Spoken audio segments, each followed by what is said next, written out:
مات بما حدث للملك الأعور فيليب الثاني ملك الإمبراطورية اليونانية؟ نعم، قتلته زوجته وأم ابنه الإسكندر الثالث وأخيه الخائن قائد حرس الملك فيليب. لقد قتل الملك في المسرح بينما كان يشاهد زفاف ابنته كليوباترا المقدونية على الإسكندر الأول، وكان يرتدي رداءه الأبيض فطعن 3 طعنات وتلون رداءه بلون الدم. لقد كان يستعد الملك للحرب ضد بلاد فارس، وسوف يخلفه في الحكم والحرب ابنه الإسكندر ذو القرنين. هو الاسكندر ذو القرنين اللي بيتكلموا عليه ده هو ذو القرنين اللي احنا عارفينه اللي بنى السد بتاع ياجوج وماجوج؟ لا يا سمرة، ده حاجة وده حاجة تانية خالص. الاسكندر ذو القرنين أو الإسكندر الأكبر المقدوني هو أحد ملوك مقدونيا الإغريق، ومن أشهر القادة العسكريين والفاتحين في هذا الزمن. أما الملك ذو القرنين فكان أحد الملوك ال4 في زمن آخر غير ذلك. يعني ده مين فيهم؟ أنا تهت منكم. أنا هقول لك يا سمرة.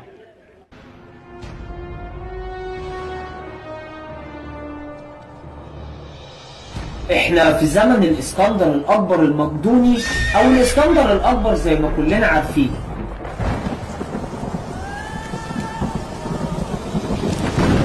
اتولد الاسكندر سنة 356 قبل الميلاد.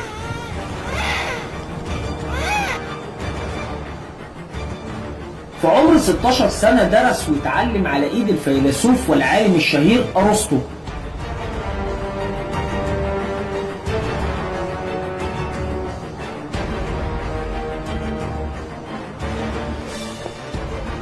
وفي سن ال30 أسس واحدة من أكبر الإمبراطوريات المعروفة في العالم القديم كله، وبتبدأ من سواحل البحر الأيوني وبتنتهي في جبال الهيمالايا.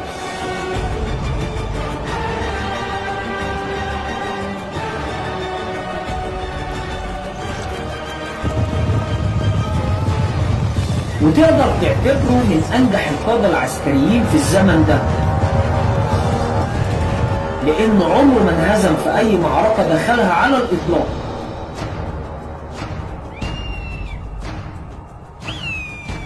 ورث عن والده الملك فيليب الثاني مملكة متينة الأساس وجيش قوي جدا بجنود محترفة وعاشقة للقتال.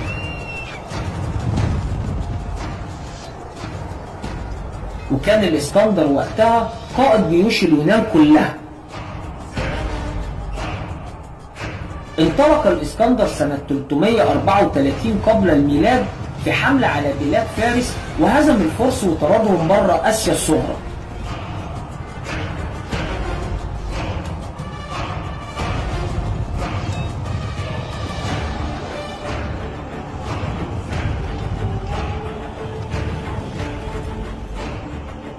وبدأ يستولي على ممالك الفرس واحدة واحدة ورا التانية في سلسلة من الحملات العسكرية اللي استمرت 10 سنين.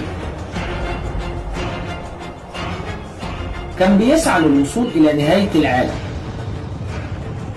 اتمكن الإسكندر من كسر الجيش الفارسي وتحطيم القوى العسكرية للإمبراطورية الفارسية في أكثر من معركة، أشهرهم معركة شاه فارس اللي هزموا فيها الإسكندر شر هزيمة.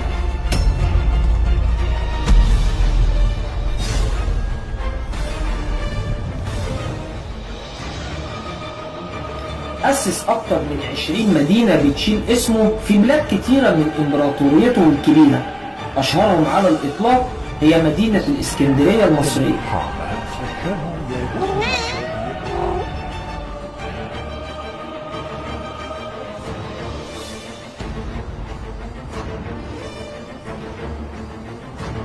أصبح الإسكندر شخصية مهمة في القصص والأساطير اليونانية والعالمية تقريبا.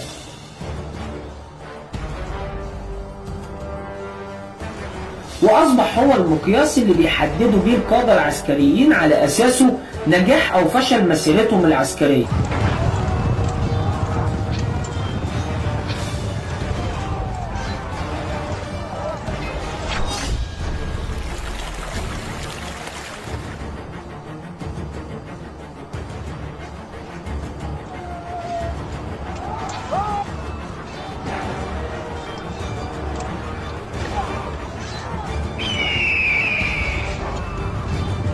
ولغاية دلوقتي المدارس العسكرية حوالين العالم بتدرس أساليبه وخططه الحربية للطلبة بتوعها.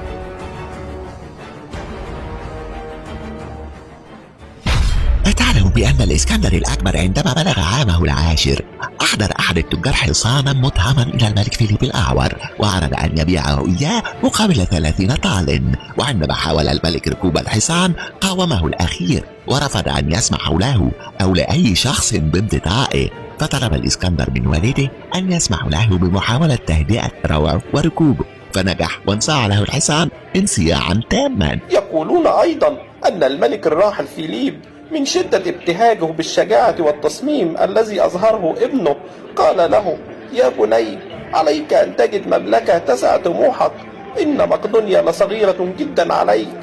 ثم اشترى الحصان ومنحه لولده. الله، حلوة أوي القصة دي. وظل هذا الحصان مع الإسكندر طيلة أيام حياته، وحمله على ظهره في أغلب الغزوات. وعندما نطق في نهاية المطاف بسبب تقدمه في السن، أطلق الإسكندر اسمه على إحدى المدن التي أسسها.